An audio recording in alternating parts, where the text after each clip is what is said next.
What is up, my J Bays? It's me, Jade Unique, and I'm back with another YouTube video.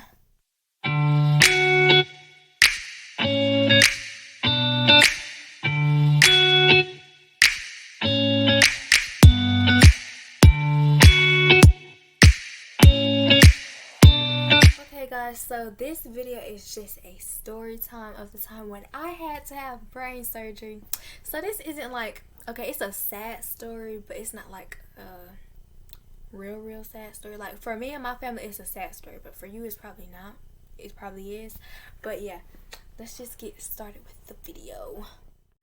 Okay guys, so I was in 3rd grade, I think, and before I get into the story, they let me pass that grade just because of the incident, because I had to have brain surgery. They just let me skip to 4th grade. Like I didn't have to take the AZ merit.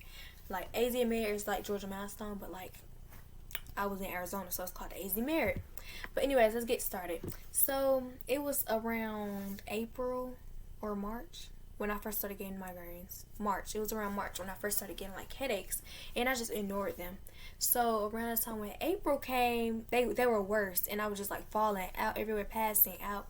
I went to school still, and they said it was nothing wrong with me. But like every time I'd be like, "Can I go to the nurse? My head hurting." They just thought I wanted to get out of class.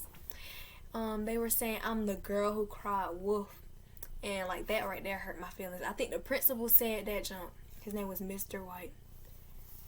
I'll never forget. He said I'm the girl who cried wolf, and then my mom agreed with him. I was like, my head really is hurting. I didn't eat nothing like that. Everybody like at lunch they're eating. They're like, why you not eating? Because I'm not hungry. My appetite was completely gone. So I was walking home from school one day, and like, cause the apartments it's close to the school. So yeah, I was a walker. So, and it's hot in Arizona, but like I was used to the heat, so they were like it's the heat or whatever, and I knew it wasn't the heat because I had already gotten used to the heat. So yeah. All right, so I got home. As I was walking home, I felt dizzy or whatever. I got home. I think my mom was in her room, but I passed out, and I just remember waking up in my bed. My mom called the ambulance, and like the ambulance didn't come. The people that's in a fire truck came. Yeah, they came. They checked me out. They said it was nothing wrong with me. They said it was probably the heat. So that's when we started going to hospitals. So we went to about 3 or 4 hospitals at first. We went to one hospital each day around Arizona. We went to one hospital every day for 4 days. They told me, all of the hospitals told me on a scale of 1 to 10 how bad my head hurting. So it was like 7 to 8. I remember saying 7 and 8. But yeah. So yeah. So they said nothing was wrong with me, and they just dismissed me and took me home. My mom took me back home. But yeah, they dismissed me out of the hospital 4 times at different ones. So then one day, I don't know what happened. I had got in trouble one day because I was at school and said my head was hurting. So I got in trouble because my mom was like, why you lying, da da da da. And then I passed out that day too. And then she called the ambulance. She was like, crying and junk. And I was like, you deserve to cry, because why would I get in trouble if I'm telling you my head hurt, but I'm still getting in trouble? Y'all calling me a girl who cried wolf? Like, no. So yeah.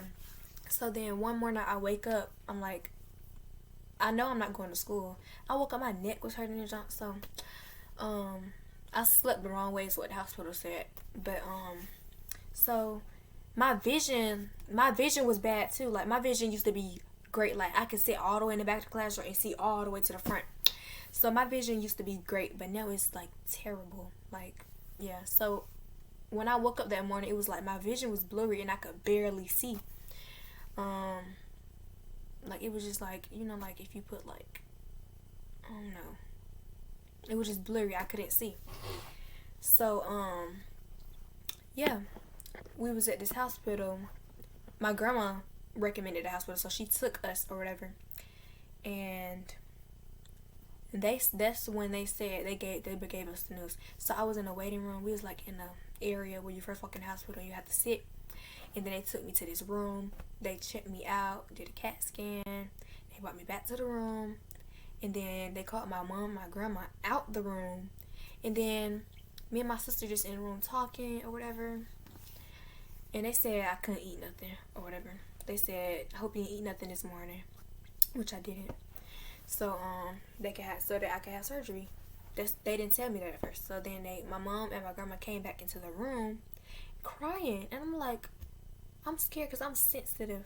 So when I see them crying, I'm just like, I start crying because like I'm thinking I'm about to die or something. So and that's when mama said, you have to have brain surgery. And I don't know what happened. I just started crying. And then a lady came and put like an IV in my arm. So I knew I was going to have to stay in the hospital for some days. So I had the surgery that exact same day. Because they said if I didn't have surgery that day, something could have happened or whatever. But, yeah. So, I hope I'm not being boring. So, yeah. They took me to this other room. Like, it was a bigger room. Like, the first room I was in, it was just like the room where they like check patients. The second room was the room that like patients sleep in if they stay overnight. So they took me to that room and they were questioning me. I didn't have surgery like right then. That time we had went to go through another CAT scan and this other type of scan. And then they took me to this room because I kept saying I couldn't see. And I couldn't see. At this point, I couldn't see. Everything was blurry. I couldn't even see nobody's face. I don't know what nobody looked like. I don't know what my sister. I don't know what my mom had, but I can hear their voice. So they took me to the room. It was dark, and I seen like some light, but I couldn't see it. And they said they was like, "What letter do you see?" I ain't see no letters. They asked me like over 30 times, different times, and I couldn't see. So they finally gave up, and they was like, "Okay, yeah, she's ready." So they took me back to the room. And we were talking to my mom. We all prayed. Me, my mom, the doctors, the surgeon, my grandma boyfriend at the time. We all was around my bed. Everybody was around me. Like when you feel presence and you hear voices, obviously. They all prayed or whatever. And then they took me to have surgery. So the last thing I remember before I had surgery, they put something over my face. And they said count backwards from I think 10. I didn't count. I was just like laying there because like what? No. So then I woke up. Then I remember waking up and then I hear a surgeon. I think they said it was a surgeon that said it. It was like she finally woke. I get back to the room and then I went back to sleep. I like fell right back to sleep. Like yeah. So they took me back to the room and I was asleep. I woke up in the room and my mom was like, "You've been asleep for a while," and they said the surgery took over 2 hours. So, yeah. The reason I had to have surgery, because I don't think I said it, the reason I had to have surgery is because it was fluid filling up in my brain, and I think it's 1 or 2 tumors on my brain. I think they're still there, and they can't be removed because they like, I don't know, they deep down in my brain, so they're still there. But yeah, I think I'll be okay. They said I will. They said it's not cancerous, so, yeah. Yeah, but after I had surgery, after they brought me back to my room, everybody prayed again or whatever. And they put a tube in my head. So it's like a tube. It starts right here. Y'all can't see it, but like if you touch it, you can feel it. It start right here, go all the way back. It's right here. I don't know if you can see it, but it's like right there. It's going down. You can see it right here. And it's going down all the way down to my stomach where I have my stitch. And I'm not showing my stitch because it's like above my belly button, but like yeah, have a stitch. So yeah. So yeah, that was the story time of when I had brain surgery, and I was 3rd grade. I think I was 9 or 10. I think I was 9. Was I 8? You said I was 8? 8 or 7. I don't think I was 7. In 7 I was like in 1st or 2nd grade. So 8. No, I was 9. Because in 9 you were in 4. No, but I don't know. I'm gonna ask mom. But guys, I'm gonna see if my mom had like pictures of me, because I had to get this into like split my head, not split my head, but like split my hair. All this side of my hair was off. Like I looked so cute. This whole side of my hair was gone. I think I want to get this side cut off, but I'm not sure. I love my hair. I want my hair to stay on my head. I'm still thinking about it. But yeah, that was the story time of when I had to have brain surgery in Arizona. And yeah, this is a short story time because I didn't want it to be long or whatever. But make sure you like, subscribe, and turn on your post notifications so you get notified every time that I post a video. Bye, my Jade babes.